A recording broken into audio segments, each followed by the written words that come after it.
Assalamualaikum warahmatullahi wabarakatuh. Salam kenal, saya Nur Anissa dengan NIM 230311055, salah satu mahasiswa dari Universitas Islam Ahmad Dahlan Sinjai, Fakultas Ekonomi dan Hukum Islam, Prodi Perbankan Syariah.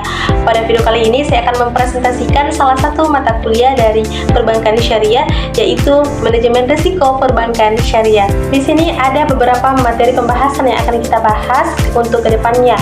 Yang pertama ada definisi dari manajemen risiko perbankan syariah, yang kedua ada prinsip dasar manajemen risiko perbankan syariah, yang ketiga ada jenis risiko perbankan syariah, yang keempat ada tujuan dari manajemen risiko perbankan syariah, dan yang kelima ada implementasi manajemen risiko perbankan syariah. Baik, langsung saja kita ke materi yang pertama, ada definisi dari manajemen risiko perbankan syariah. Di sini sudah dijelaskan bahwa manajemen risiko perbankan syariah adalah suatu proses yang sistematis yang bertujuan untuk mengidentifikasi, mengukur, memantau, dan mengendalikan resiko-resiko yang dapat mengancam keberlangsungan dan profitabilitas bank. Manajemen risiko perbankan syariah didasarkan pada prinsip-prinsip syariah yang dimana menekan pada keadilan, kejujuran, dan kehati-hatian. Manajemen risiko merupakan suatu hal yang sangat penting bagi keberlangsungan bank syariah. Dengan menerapkan manajemen risiko yang efektif, bank syariah ini dapat tumbuh dan berkembang secara berkelanjutan serta memberikan manfaat yang optimal bagi seluruh stakeholder. Kita masuk ke materi yang kedua, ada prinsip dasar manajemen risiko perbankan syariah. Ada 4. Yang pertama ada prinsip kehati-hatian atau al-ihtiyat.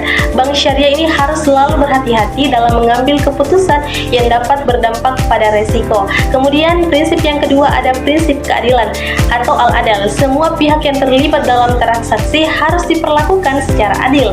Prinsip ketiga ada prinsip transparansi atau al-budu. Semua informasi terkait risiko harus disampaikan secara terbuka dan transparan. Prinsip yang keempat ada prinsip pengawasan atau al-muhasabah. Bank syariah harus memiliki sistem pengawasan yang efektif untuk mengidentifikasi dan mengelola risiko.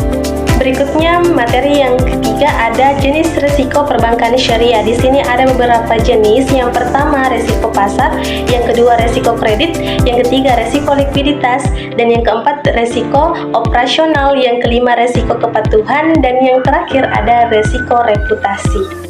Materi berikutnya ada tujuan manajemen risiko perbankan syariah. Di sini ada beberapa tujuan. Yang pertama mencegah terjadinya kerugian, yang kedua memperkuat kepercayaan nasabah, yang ketiga meningkatkan profitabilitas, dan yang terakhir ada memenuhi persyaratan regulasi. Berikutnya di sini ada implementasi manajemen risiko perbankan syariah. Yang pertama mengidentifikasi risiko, jadi melakukan identifikasi terhadap semua jenis risiko yang mungkin dihadapi. Yang kedua mengukur risiko, jadi mengukur seberapa besarnya risiko yang telah diidentifikasi. Yang ketiga mengelola risiko, mengambil tindakan untuk mengurangi atau menghindari risiko yang telah diidentifikasi. Dan yang terakhir memantau risiko, melakukan pemantauan secara berkala terhadap risiko yang telah diidentifikasi dan diukur. Adapun kesimpulan yang dapat kita tarik dari pembahasan kita sebelumnya, yaitu dengan menerapkan manajemen risiko yang baik, bank syariah tidak hanya mampu mencegah kerugian besar tetapi juga meningkatkan profitabilitas, memperkuat kepercayaan nasabah. Jadi sistem manajemen risiko yang terintegrasi dan sesuai dengan prinsip syariah membantu bank dalam menghadapi berbagai tantangan, yaitu dengan lebih percaya diri dan bertanggung jawab.